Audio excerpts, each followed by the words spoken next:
Stretches for low back pain. There are many causes of low back pain, tight muscles being one. It can either be tight muscles located near the spine, or it could be muscles away from the spine but that cause the spine to move in a way that it shouldn't, and therefore giving us the sensation of pain. Now we're going to focus on three muscles today: the Quadratus Lumborum, the Iliopsoas, and the hamstring group. First, the Quadratus Lumborum. The Quadratus Lumborum is a rectangular muscle that sits close to your lumbar spine and runs from the top of your pelvis up to the bottom of your ribs. Now its main role is to stabilize the low back and prevent your lumbar spine from being compressed too much. Now because of this role, it is very prone to getting tight and developing trigger points within it that can give us the sensation of pain. Now, to stretch the Quadratus Lumborum, we need to do two things. We need to move the pelvis down and away, whilst also moving the ribs up and away, creating this accordion effect in the Quadratus Lumborum. Now, when we're stretching a muscle, we want to try and stretch a warm muscle because it is more likely to stretch further as well as less likely to be damaged. So it's good to start with what's called a dynamic stretch, where we do a stretch whilst we're moving. A good dynamic Quadratus Lumborum stretch is face a wall, take the leg on the same side you want to stretch, bring it back and push it out and away from the side you're stretching. What this has done is brought your pelvis down and away. Now at the same time, we want to move the ribs up and away. This is done by leaning away from the side you want to stretch.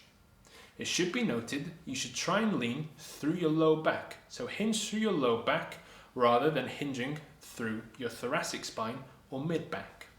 Now once you're in this position, we can start doing a movement.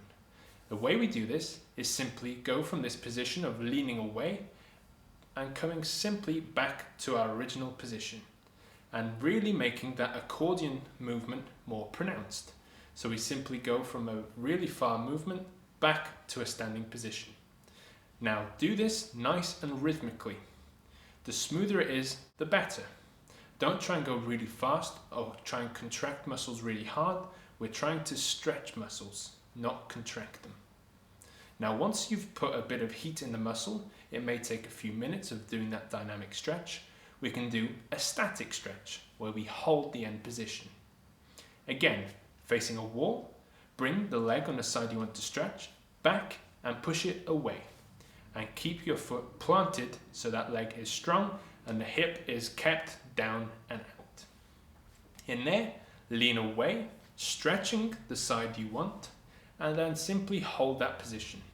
Hold it for as long as you can bear, and you should feel it ease gently. Now you can either go back to the position or move slightly back and then try and find a deeper stretch again. Do this a few times or as many as you can. Now the second muscle we're talking about is the Iliopsoas. The Iliopsoas runs from your low back down to the top of your hips. It's not a muscle that you can see easily or even feel very easily, but it has a big part to play in lower back pain. Firstly, because it is located at your lower back. That is where it comes from. And secondly, it has a big effect because of its mechanics on the hips, which can change the way your lower back moves as you walk. Now, the movement of the Iliopsoas is called hip flexion, which simply means bringing your knee towards your chest. Therefore, to stretch it, we need to do the opposite. We bring our knee away from our chest and behind us. Now, like we said before, we want to start by getting some heat in the muscle, doing a dynamic stretch. This can be done to the Iliopsoas by lying on your side, bring your knee towards your chest, and then slowly swing your leg backwards so your knee is behind you. And keep doing this swinging motion until you feel your muscles are stretching and a bit of heat is developing within the muscle. Now this movement is actually called a modified Thomas test that some physicians may use to assess how tight your hip flexors are. Now, once you've done that dynamic movement, we can move on to a static stretch to really push the length of the iliopsoas.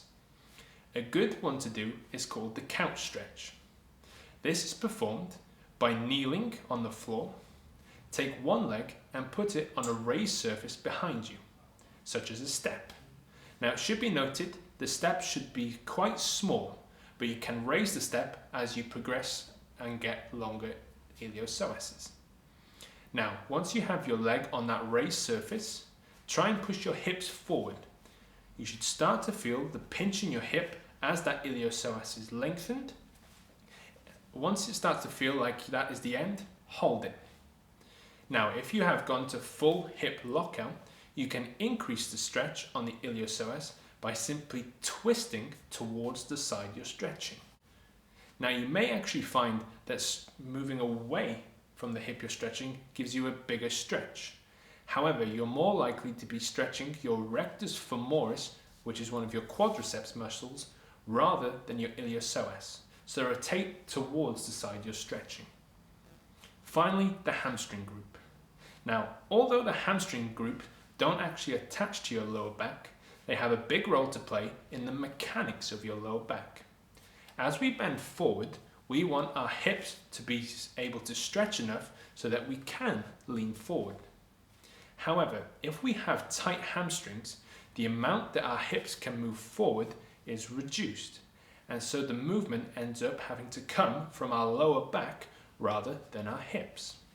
Therefore, tight hamstrings can cause lower back pain.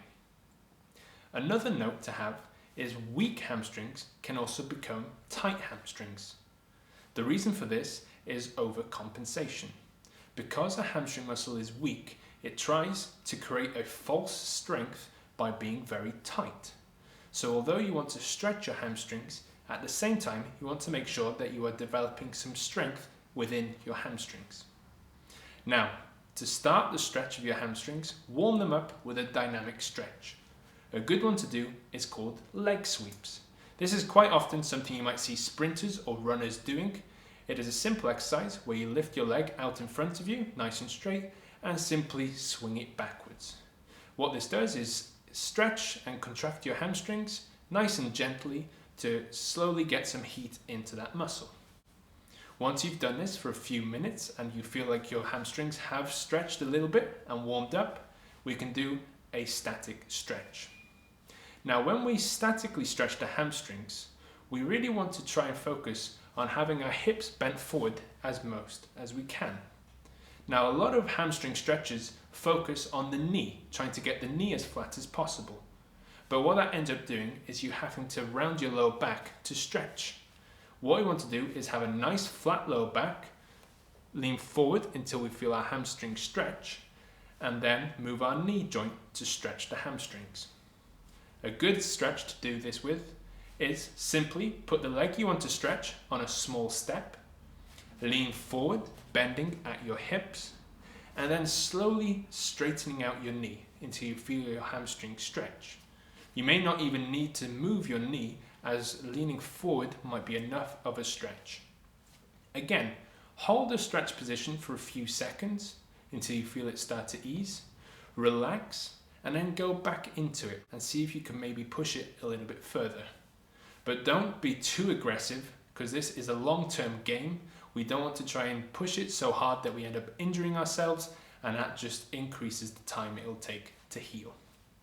So that is low back pain from muscles. Thank you.